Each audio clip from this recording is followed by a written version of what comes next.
आज के एपिसोड में अनुज कहता है कि माता पिता अपने बच्चों के लिए त्याग करते हैं, लेकिन वह अपनी इच्छा को छोड़ने में विफल रहा। वह आद्या को वापस आने के लिए कहता है। अनुज को आद्या को चोट पहुंचाने का पछतावा है। अनुपमा कहती है कि वह सब कुछ खो रही है। वह अनुज से कबूल करती है कि उसे अपने जीवन में उसकी ज़रूरत है। अनुज कहता है कि वह मरने में सक्षम नहीं है, इसलिए वह जी रहा है।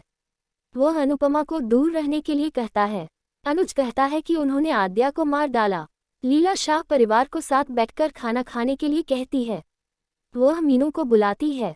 वनराज मीनू से सागर की वजह से उसका मूड खराब न करने के लिए कहता है। परितोष और पाखी मीनू को दोषी ठहराते हैं। मीनू कहती है कि अगर कोई गरीब है तो इसका मतलब यह नहीं है कि वह गलत है। वनराज मीनू से अनुपमा की तरह व्यवहार करना बंद करने के लिए कहता है। मीनू अनुपमा की तारीफ करती है। वनराज कहता है कि उन्हें मीनू पर नजर रखनी होगी। पुलिस शाह के घर पहुंचती है। सागर आशा भवन के सदस्यों को उनका समर्थन करने के लिए धन्यवाद देता है। अनुपमा सागर से पूछती है कि क्या वह दर्द में है। सागर हमेशा उनका समर्थन करने के लिए अनुपमा को धन्यवाद देता है। वह अपनी मां की तुलना अनुपमा से करता है। अनुपमा बिखर जाती है। वह कहती है कि वह सागर से कभी नाराज नहीं हो सकती। वनराज सागर के खिलाफ मामला दर्ज करता है। पुलिस सागर को गिरफ्तार करने का फैसला करती है। अनुपमा वनराज से सागर पर आरोप लगाना बंद करने के लिए कहती है। वनराज पुलिस से सागर को गिरफ्तार करने के लिए कहता है। अनुपमा और वनराज एक दूसरे से बहस करते हैं।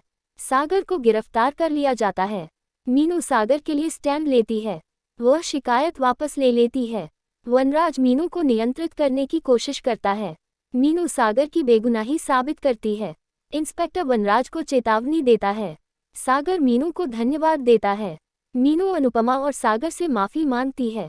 वह अनुपमा की तारीफ करती है। मीनू सागर को एक नुस्खा देती है। अनुपमा मीनू और वनराज के बारे में चिंता करती है। मीनू वनराज को खुश करने के लिए उसे भावनात्मक रूप से ब्लैकमेल करने का फैसला करती है। अनुपमा सच्चाई के लिए खड़े होने के लिए मीनू को धन्यवाद देती है। बाला सागर को चिढ़ाता है। अनुपमा मीनू की सही स्टैंड लेने के लिए प्रशंसा करती है। उसे खुशी है कि मीनू ने सागर की प्रतिष्ठा बचाई। मीनू अनुपमा की अच्छी परवरिश के लिए प्रशंसा करती है। अनुपमा कहती है कि कोई भी उसकी मातृत्व पर सवाल नहीं उठा सकता। उसे उम्मीद है कि आद्या वापस आ जाएगी। मीनू कहती है कि वनराज ने सागर को दोषी ठहराकर गलत किया। वह सागर का पक्ष लेती है। मीनू वनराज से माफी मांगती है। वनराज अनुपमा और आशा भवन के सदस्यों को कॉलोनी से बाहर निकालने का फैसला करता है। वह संपत्ति बेचने का फैसला करता है। मीनू सागर के लिए केक बनाने का फैसला करती है।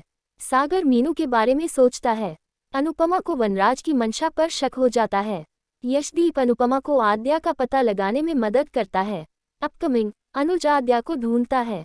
वह आद्या की मौत के लिए अनुपमा को दोषी ठहराता है। अनुपमा हैरान है।